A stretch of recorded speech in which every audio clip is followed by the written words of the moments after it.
What's up, guys? Today we got a special lesson.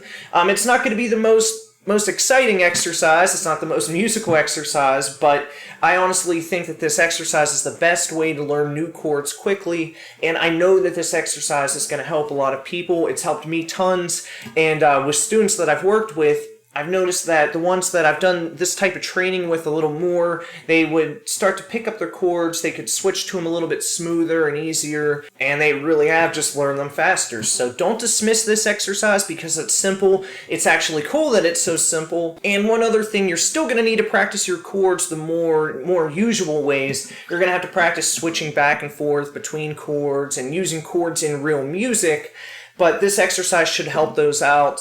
And I'm going to try to keep this video fast, but I'm going to explain it in detail, so let's go ahead and do it. Okay, now before we get going, make sure to hit that subscribe button, and yeah, let's go right into the exercise. So when I say learn the chord, I'm not just talking about which fingers to use and where to put your fingers and that type of thing. You can learn that, lots of different places. And if you want to check out a chart that I made, it has all the best beginner guitar chords, or what I think is the best beginner guitar chords. There's a link down in the description. You can drop your email. I'll just send you that. But I'm not talking about those types of things. I'm talking about trying to get our hand to learn this shape, try to build the muscle memory so that we can switch to these chords faster and easier. We're going to do this exercise with a G chord because that's a chord that most people probably already know how to play. Once we hold the chord, and remember this can be for any chord, not just a G chord, and we can hear that we can pick through the strings and we're getting a good sound from all the strings that we want sound from, that's when we would try to do this exercise. Alright, now the first part of this exercise, once we have the chord held down, is we just focus on feeling comfortable. While our hand is in this shape and we're still holding down the chord, we begin to really focus on how our hand feels and trying to make it feel comfortable. We start to think about things like releasing tension in our hand, but still keeping enough tension to actually hold down the notes.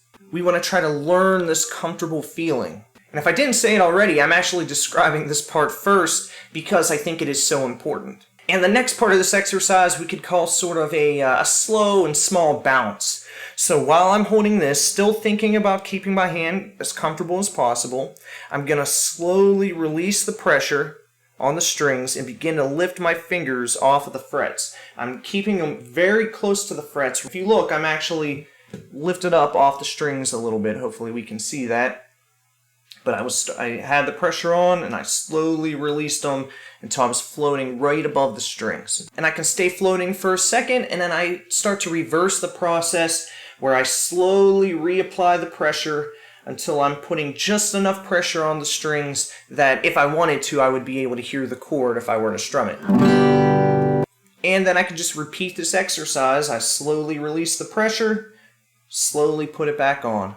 I guess if we wanted to sum up this whole exercise like really quickly, we could say that you could take any chord that you want to learn how to play, or maybe any chord that's feeling a little bit rusty, and we just start doing a very slow, very small bouncing motion on the chord while we're thinking about trying to keep our hand as comfortable as possible.